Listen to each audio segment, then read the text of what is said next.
साथियों नमस्कार।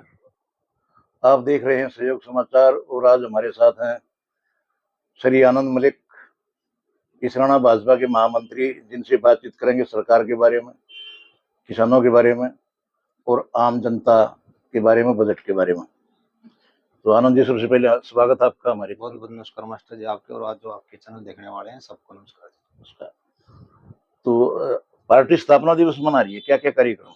पार्टी ने जो 6 अप्रैल को पार्टी स्थापना दिवस था और पूरे भारत वर्ष में ही बूथ स्तर पर झंडा फहराकर विभिन्न विभिन्न जगह पर पार्टी अपना स्थापना दिवस मना रही है 20,729 बूथ हैं। जी जी उस सभी बूथों पर बूथ अध्यक्ष हैं, वो वहां झंडा फहराएंगे। बिल्कुल बिल्कुल। अच्छा, जो बूथ की कमेटी वहां पर है, शक्ति केंद्र है, जो मैनेजमेंट है, सब अपने तरीके से अपना कार्य कर रही है। आपकी सरकार में क्या कुछ खटपट चल रही है? अनिल विज, मोहनलाल देखिए, बड़ौली और अनिल भी उनको लेकर? सीनियर नेता है, अपना वो मतभेद हो सकता है, लेकिन ऐसी बात नहीं है, वो अपने सुझाव समय समय पर दे सकते हैं। नहीं, जैसे उनको नोटिस दिया गया था उसके बाद फिर कुछ शांत हुए हैं, अब दोबारा फिर से थोड़ा बहुत उन्होंने। ऐसा कुछ नहीं, वे सीनियर नेता है, पार्टी के हैं, और वे अपना मतभेद है उनका हो सकता है, समय समय पर राय देते रहते हैं। किसान डल्लेबाज ने अनशन तोड़ लिया और सरकार ने उनकी बात नहीं सुनी। किसानों को लेकर आपकी पार्टी का क्या? देखिए, जो किसानों का मुद्दा था, सबका अपना अधिकार है, लोकतंत्र प्रजातंत्र में सबका अधिकार होता है, पर जो नायब सिंह सैनी ने जो हरियाणा में 24 फसलों पर एमएसपी देने का काम किया था, उन्होंने अपना वादा पूरा किया। और जो जो सरकार ने वादे किए थे, चाहे वे बिना पर्ची खर्ची के 25,000 नौकरी देने का वादा था, वो सरकार ने शपथ लिए थे, उस काम को पूरा किया। अच्छा, जो आपकी ये लाडो लक्ष्मी योजना है, ये कब स्टार्ट होने जा रही है? देखिए, इसमें माननीय मुख्यमंत्री नायब सिंह सैनी ने जी ने 5,000 करोड़ का बजट रखा, और होया तो इसको बढ़ा भी सकते हैं, अधिकारी इसको अपना काम कर रहे हैं, समाने पर चालू हो जाएगी। तो कब से इसका इंतजार कर रही है महिलाएं, कब से? बहुत जल्द इसमें चालू हो सकती थी। आपका जो रोहतक में जो मंगल सैन के नाम से पंचकमल का जो ऑफिस था, वो पंचकुला में शिफ्ट हो गया है, उसका क्या कारण रहा? इसमें ये था, जैसे मंत्रियों को आने जाने में ज्यादा समय लगता था, पहले भी चंडीगढ़ हुआ, पंचकुला हुआ करता था, लेकिन बाद में रोहतक हो गया था। अब अधिकारियों को आने जाने में मंत्री को ज्यादा समय लगता था, इसलिए वो दोबारा से पंचकुला ही हुआ। इसराना हल्के में आदरणीय कृष्णलाल पंवार जी बहुत विकास कार्य करवा रहे हैं। तो कितनी लाइब्रेरी, कितने गांव में, कितने तालाबों का सौंदर्यीकरण हुआ है, कुछ उसके बारे में बताएं आप देखिए, थोड़ा। माननीय कृष्णलाल पवार जी ने पहले भी बहुत, जब मंत्री थे वे, तो 400 450 करोड़ का बजट, जितना एक सीएम का भी नहीं होता हल्के में, उन्होंने विकास कार्य करवाए हैं।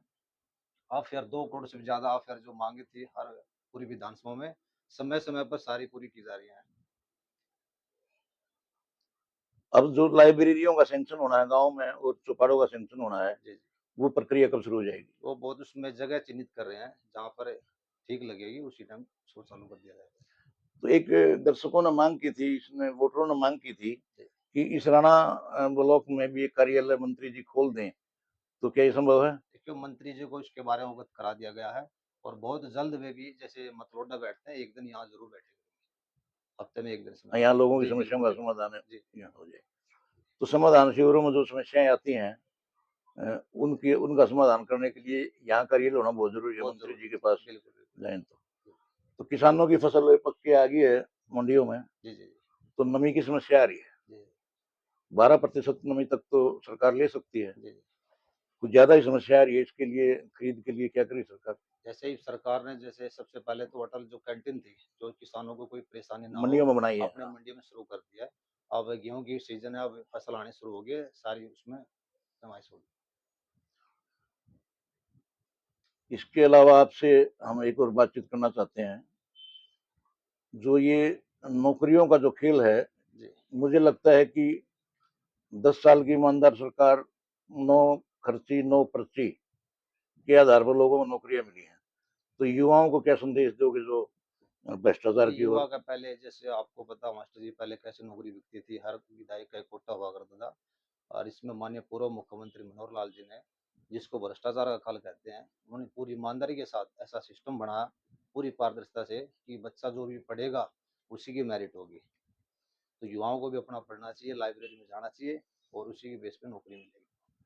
कुछ बुजुर्ग लोगों की पेंशन कट गई है, कुछ कुछ बीपीएल के कार्ड कट गए हैं। अब जी, जी। सरकार की कोई नीति है या सरकार वोटों के लिए ऐसा कर रही है? नहीं, वोटों के लिए नहीं है। पहले भी आपने देखा होगा कितने विधानसभा में विपक्ष ने भी ये मुद्दा उठाया था कि इतने कितने कई लाख बीपीएल परिवार हैं, जो उसका दायरा है एक 80 से कम है, किसी का गाड़ी ना हो, तो कुछ कंडीशन है जो उसको फॉलो करेगा, उसी आधार पर उनके बीपीएल कार्ड बनेंगे।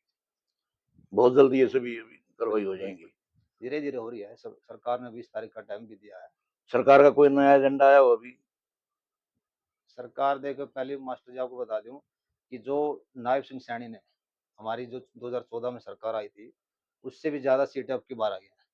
तो जो लोकतंत्र है, सब अपना अधिकार है, मत देते हैं और जो भी विकास है अच्छा लगे लोगों ने, जो वादे किए थे, वो सारे धरातल पर सारे पूरे होंगे। आपने विज के बारे में बताया। जी, जी।